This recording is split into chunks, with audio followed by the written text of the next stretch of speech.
ketika Rusia dan Indonesia bersatu mengusir Belanda dari Papua. Pada tanggal 19 Desember tahun 1961, Presiden Soekarno mengumumkan melaksanakan Operasi Trikora. Operasi tersebut untuk membebaskan Irian Barat, sekarang Papua, dari Belanda. Saat itu Indonesia telah merdeka dari Belanda. Namun Papua dalam penguasaan Belanda. Upaya pembebasan Papua bukan langsung melalui pertempuran, namun dilakukan melalui negosiasi demi negosiasi. Bahkan hingga ke PBB, upaya negosiasi mengalami kebuntuan. Sang proklamator yang bersikeras agar Papua kembali dalam pangkuan Indonesia kemudian mengutus Jenderal A.H. Nasution mengunjungi Moskow, Uni Soviet. Soekarno meminta bantuan pemimpin Uni Soviet, Nikita Khrushchev agar membantu Indonesia merebut Papua dari penjajahan Belanda. Uni Soviet dan Soekarno memiliki hubungan yang istimewa. Dengan senang hati Uni Soviet membantu Indonesia.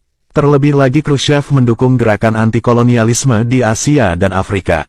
Sebagai bantuan, Moskow mengirim 1 kapal penjelajah, 14 kapal perusak, 8 kapal patroli anti kapal selam, 20 kapal rudal, beberapa kapal Mariam dan kapal torpedo. Moskow juga mengirimkan kendaraan lapis baja, amfibi, helikopter dan pesawat pengebom. Itu dikirim mulai sejak 1950 hingga masuk era Orde Lama. Khusus untuk pembebasan Irian Barat, Moskow juga mengirim 3.000 tentara, 6 kapal selam dan 3 pesawat pengebom strategis.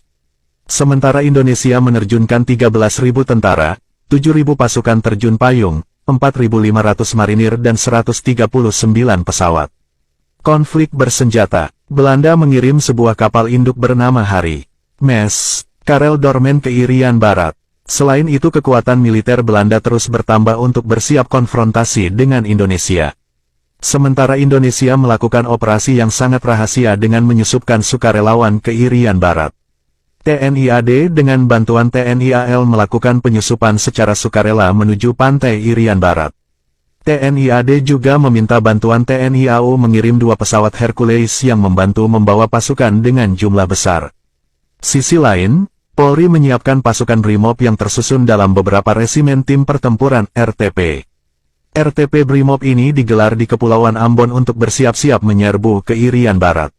Sebuah tim disebut tim Menpor berhasil tembus ke pedalaman Irian Barat dengan terlebih dahulu mendarat di Fakfak, dan melakukan sabotase objek vital milik Belanda di pedalaman. Pertempuran Laut Aru. Pertempuran tersebut terjadi saat 2 kapal perusak destroyer milik Belanda menyerang RI Macan Tutul 650, RI Macan Kumbang 653, dan RI Harimau 654 di Laut Arafura, Maluku. Dalam pertempuran paling berdarah itu, Komodor Yos Sudarso gugur. Sebelum gugur ia menyampaikan pesan paling terkenal saat itu dan dijadikan motivasi para pejuang. Kobarkan semangat pertempuran. Saat 3 kapal tersebut bergerak, sebuah pesawat milik Belanda menjatuhkan flare yang menggantung di parasut, kemudian kapal tiba-tiba menjadi terang.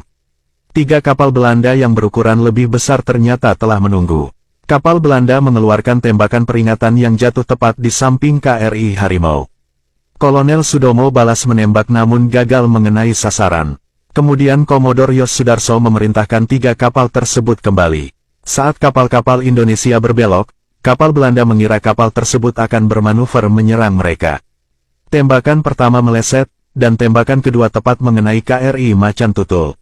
Saat detik-detik tembakan telak menghantam kapal, Yos Sudarso berteriak, "Kobarkan semangat pertempuran," dan gugur di Laut Aru.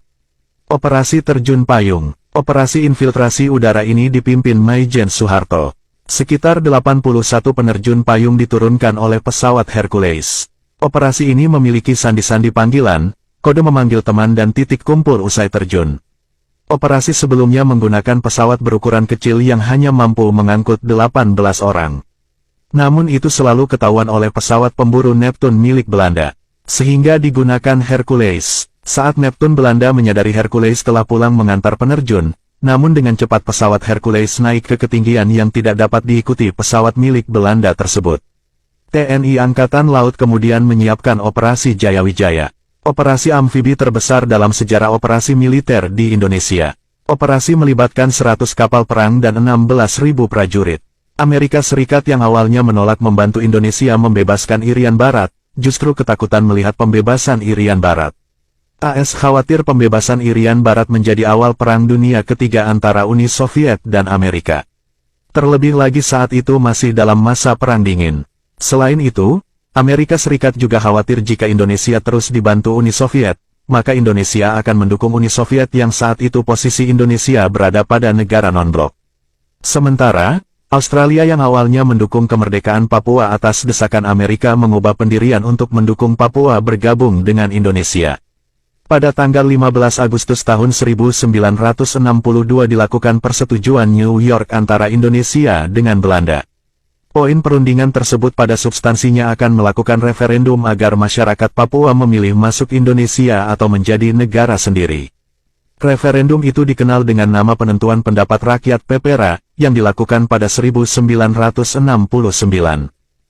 Oleh karena masih ada salah satu wilayah daripada Republik Indonesia diduduki oleh pihak asing.